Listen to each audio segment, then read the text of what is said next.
شروع اللہ کا نام لے کر جو بڑا مہربان نہایت رحم والا ہے۔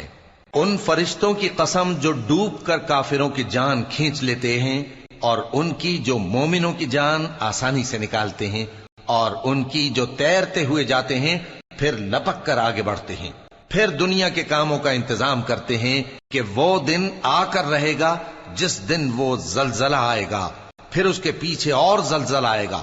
اس دن لوگوں کے دل خوف زدہ ہوں گے اور آنکھیں جھکی ہوئی۔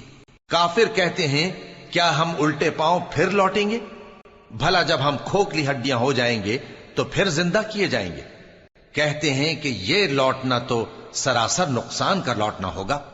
تو بس وہ ایک ڈانٹ ہوگی، اس وقت وہ سب میدان حشر میں آ جمع ہوں گے۔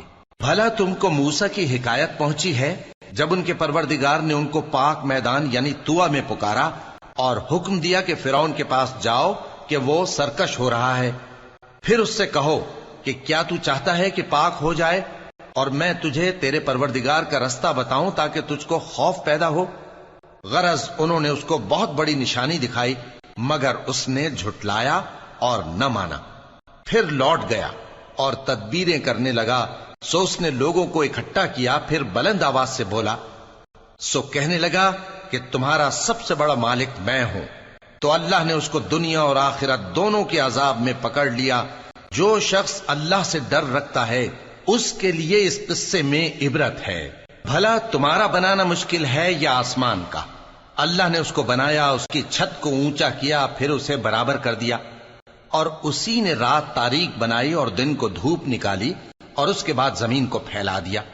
اسی نے زمین میں سے اس کا پانی نکالا اور چارہ اگایا اور اس پر پہاڑوں کا بوجھ رکھ دیا۔ یہ سب کچھ تمہارے اور تمہارے مویشیوں کے فائدے کے لیے کیا۔ پھر جب وہ بہت بڑی آفت آئے گی اس دن انسان جو محنت وہ کرتا رہا یاد کرے گا، اور دوزخ دیکھنے والے کے سامنے لا کر رکھ دی جائے گی۔ اب جس نے سرکشی کی اور دنیا کی زندگی کو مقدم رکھا تو اس کا ٹھکانہ دوزخ ہی ہے۔ اور جو اپنے پروردگار کے سامنے کھڑے ہونے سے ڈرتا اور نفس کو بیجا خواہشوں سے روکتا رہا تو اس کا ٹھکانہ بہشت ہی ہے۔ اے پیغمبر صلی اللہ علیہ وآلہ وسلم، لوگ تم سے قیامت کے بارے میں پوچھتے ہیں کہ اس کی آمد کب ہے، سو تم اس کے ذکر کی طرف سے کس فکر میں ہو؟ اس کا منتہا یعنی واقع ہونے کا وقت تمہارے پروردگار ہی کو معلوم ہے۔ جو شخص اس سے ڈر رکھتا ہے تم تو اسی کو ڈر سنانے والے ہو۔